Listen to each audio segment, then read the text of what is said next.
Eu quero gravar esse vídeo sobre umas questões que têm me incomodado já há muito tempo, que é a maneira como a gente conversa nas redes sociais, a maneira como a gente conversa uns com os outros sobre questões polêmicas, quaisquer. Ultimamente as questões políticas têm ficado aflorado bastante, né? E a gente vê muitos cancelamentos, trollagens, xingamentos até. Isso entre cristãos, sabe? E isso me entristece bastante. Você publica alguma coisa meio polêmica, vem lá alguém trollar, né, te xingar, e aí ele quer argumentar, mas a gente já vê que já perdeu ali, né, ao trollar ele já perdeu toda a razão, né? Então a gente tem que tomar cuidado nós mesmos, né, quando a gente publica as coisas, a gente comenta como que a gente fala essas verdades em amor, né? A gente tem ensinado isso muito dentro do cristianismo, né? E a gente não tem levado isso na prática. Então tem algumas indicações bibliográficas para a gente aperfeiçoar um pouco esse debate, para melhorar. Eu sei que no Brasil a gente não tem muito essa cultura do debate, né? Como tem alguns outros países que você desde de criança, assim, lá já no ensino fundamental, você é ensinado a debater, você tem debates, então, nas escolas, isso é muito comum. E no Brasil a gente não tem isso, então a gente não tem uma cultura. O Brasil é muito passional, né? É muito forte, né, nos seus argumentações, né? Tudo com o coração. O brasileiro é um homem cordial, do Sérgio Buarque de Holanda, né? Quer dizer aquela pessoa apaixonada, né? Então sempre levanta qualquer discussão, né? A gente lembra que antigamente falava, né? A gente não pode se discutir sexo, futebol, né? E política, né? Uma coisa assim. Religião, política e futebol não se discutem, né? Isso, né? E a gente vê hoje como isso é muito forte, até o futebol ficou de lado, né? E as questões de política estão muito fortes. Então a gente precisa aperfeiçoar esse argumento, aperfeiçoar a maneira de conversar uns com os outros. Uma das primeiras indicações que eu tenho aqui é esse aqui, Inteligência Humilhada, do Jonas Madureira, que nos ensina a gente ser mais. Tentar ser mais sábio e humilde mesmo da maneira como a gente se expressa, mas também a gente perceber que a gente não sabe tudo, né? E que a gente tem que se humilhar à frente, né? A colocar a nossa inteligência cativa a Deus, né? A gente vê isso, né? Que tantos personagens, todos os pensadores teólogos na história, né? Calvino, Agostinho, tantos outros, eles mostraram como o Dover mesmo, né? São pessoas assim que mostraram na vida deles como eles eram humildes na forma de apresentar seu conhecimento, apesar de terem um conhecimento sim absurdo, né? Mas não eram arrogantes. Então a gente precisa saber dialogar com isso. Você vê esses caras, quando eles dialogavam, as cartas que eles trocavam, é impressionante. Esse trabalho, esse texto aqui é muito bom, né? Um livro assim fenomenal, assim que eu curti demais. Então vale bem a pena. Do livro Dallas Willard, você pode ler qualquer coisa que ele escreveu, autor assim fenomenal, né? Influenciou muitos desses grandes caras apologistas como William Lane Craig, como Richard Foster, que não é apologista, mas na área mais de espiritualidade. Tanto que esses caras, você vai ler os textos dele, eles agradecem sempre, né? O meu mestre, Dallas Willard. É muito legal isso, né?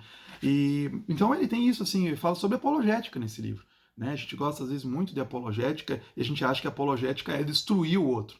Né? Então, o que eu vou fazer? Eu vou juntar argumentos que eu vou destruir, o cara vai ter que aceitar o cristianismo. E a gente vê que não acontece isso na prática.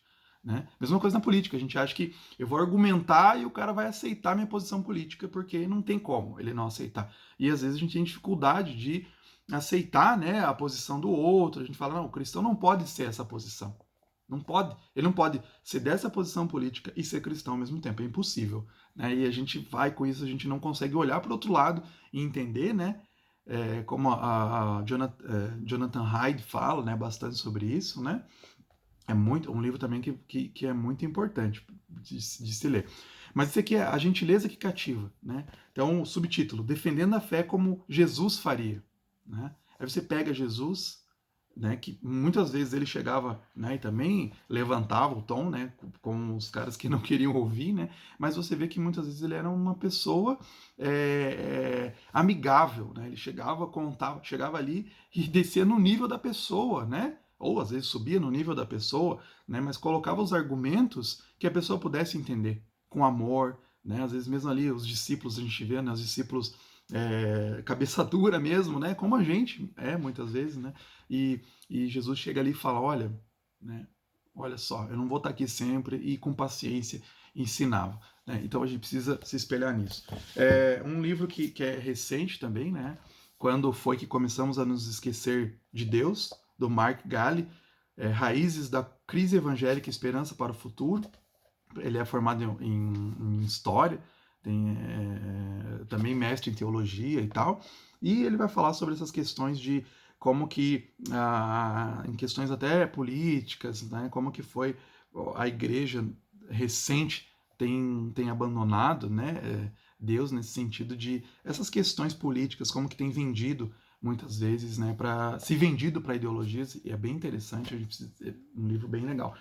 Esse aqui também, né, do Miroslav Volf, Exclusão e Abraço, acho que só o título, você pode parar aqui, segurar e ficar horas falando sobre isso, no contexto de redes sociais, no contexto de políticas, né? Eu acho que é muito legal esse texto, esse livro aqui é fenomenal, né? Porque é, a gente tem brigado, né, com os nossos amigos, com as pessoas que a gente conhece há muito tempo, com os nossos irmãos na fé, por questões políticas, né?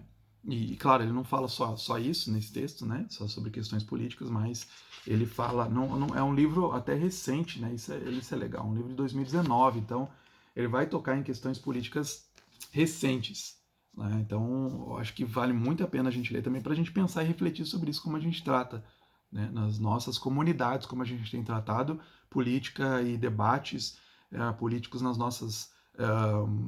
nas comunidades, mas também nas nossas comunidades reais, né? Mas também nas nossas comunidades virtuais, tá? Um livro que eu acho que nisso é fundamental, nessas questões de trollagem, de a pessoa chegar xingando e tal, né? E já chegar levantando o tom, é isso aqui, esse livro aqui. Virtuosismo Moral, Gwen Standing, né? O subtítulo é As Ideias por Trás dos Cancelamentos, Boicotes e Difamações nas Redes Sociais. Né? Então a gente insulta as pessoas nas redes sociais, a gente difama, rotula, né? A gente sabe aqueles rótulos políticos que a gente usa para xingar o outro, né? É muito normal, a gente chega lá e já tem os títulos, né? Você quer vencer a discussão ali, você quer xingar, você já usa aquele rótulo, né? A gente sabe certinho. E então a gente precisa pensar, esse livro nem é de cristãos, tá? Acho que é um livro de dois filósofos aí que eles vão falar sobre esses temas, né? A gente já chega falando, né? Não. Essa é a posição ortodoxa, tanto religiosa como política. Essa é a visão correta, né? Tudo que fugir disso, você é um idólatra, você é, né, um cara que segue aquele candidato. A gente usa metáforas de animais, né, para pessoa, né, para nomear a pessoa, rotular a pessoa, né? Então esse livro nos ensina, é bom a gente ler ele e pensar isso nas nossas próprias atuações. Eu acho que ninguém, tá? Ninguém, nenhum ser humano caído perfeito nesses termos de trato com as outras pessoas, de diálogo com as outras pessoas. A gente sempre vai escorregar. Eu já escorreguei, eu não sou perfeito, longe disso. Eu já escorreguei algumas vezes debatendo com pessoas nas redes sociais.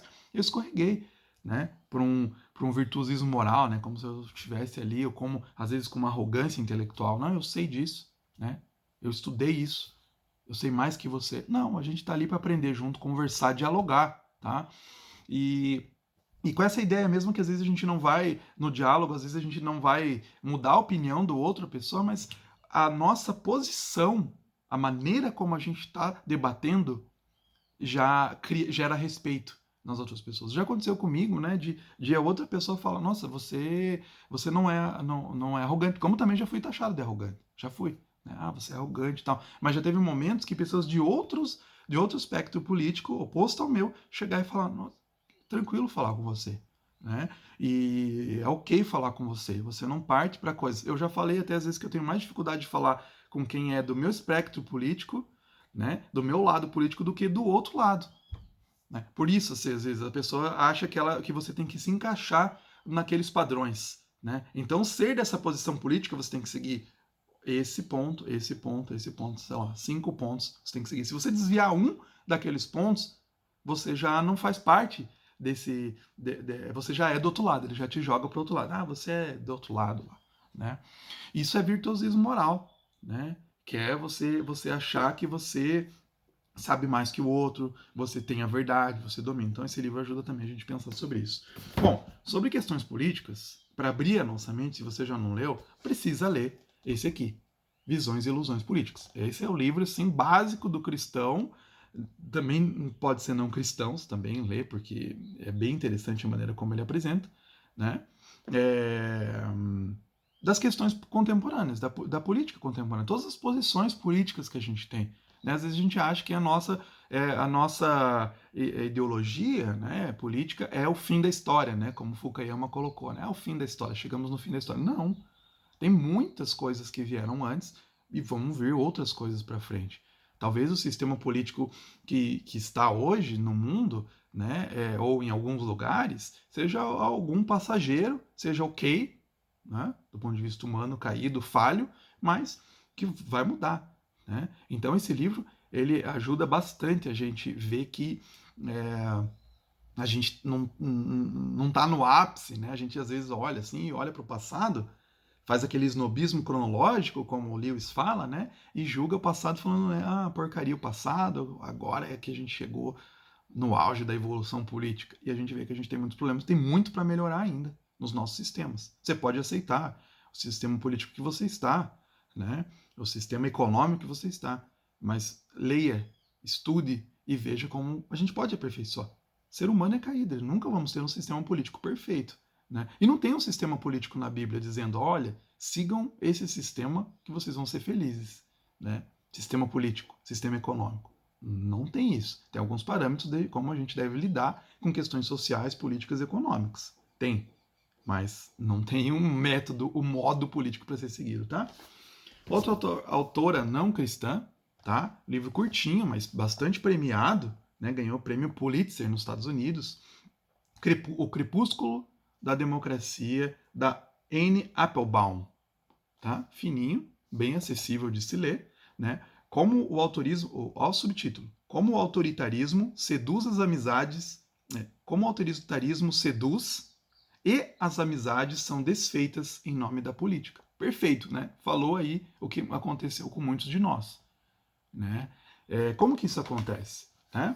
Então, a autora vai traçar isso, vai mostrar, né, essas questões da via democrática, como funciona a democracia, que a gente sabe, né, como funciona a democracia, mas que às vezes a gente vem aí colocando algumas questões autoritárias, envolvidos toda semana a gente tem alguma notícia, né, mostrando aí posições autoritárias. A gente às vezes age com autoritarismo na maneira como a gente conversa, né? Então a gente precisa sim, né, pensar bastante sobre isso, né, refletir sobre isso. Esse livro também é um grande acréscimo. Bom, tem muitos livros, né, sobre esse tema e a gente precisa pensar como cristãos, a gente precisa pensar bastante porque ano que vem vai ser um ano de eleições e as coisas vão ficar mais fortes, né? Os debates vão se tornar mais agudos.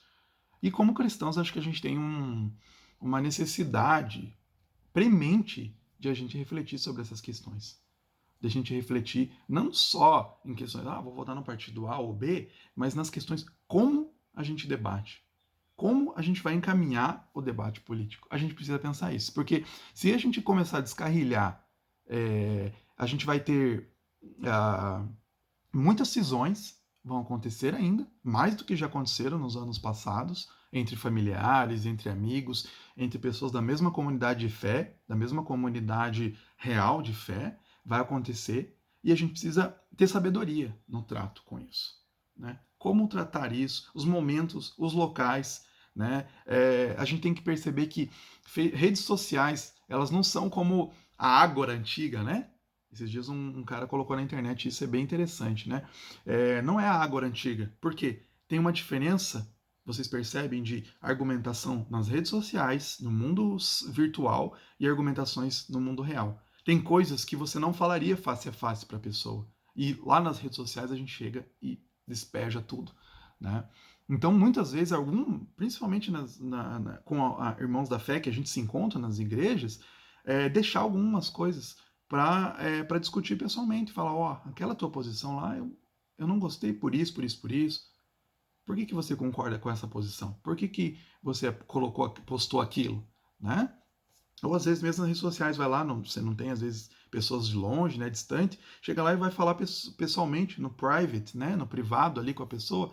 Olha, você colocou essa posição, ou também nem comenta, deixa passar. Às vezes a gente tem a necessidade de argumentar e a gente precisa aprender a silenciar, muitas vezes ouvir, tentar entender o outro lado, né? É que a gente quer mostrar a nossa posição de maneira muito forte, né? Então, assim, era só uma introdução aí, algumas dicas, assim, que são livros que eu quero ler, reler, né? Porque são muito importantes para repensar mesmo o nosso debate. Isso todos nós, não existe ninguém que atingiu, assim, o ápice e agora esse cara é o perfeito no debate político. Não existe ser humano assim, tá? Nós precisamos sempre estar aprendendo e aperfeiçoando. Então, isso aqui poderia ser até tema de EBDs nas igrejas, podia ser tema de pregações, de fóruns que a gente precisa fazer, porque é muito importante a gente debater isso. Debatermos como debater, tá? Então é isso, gente. Fiquem na paz.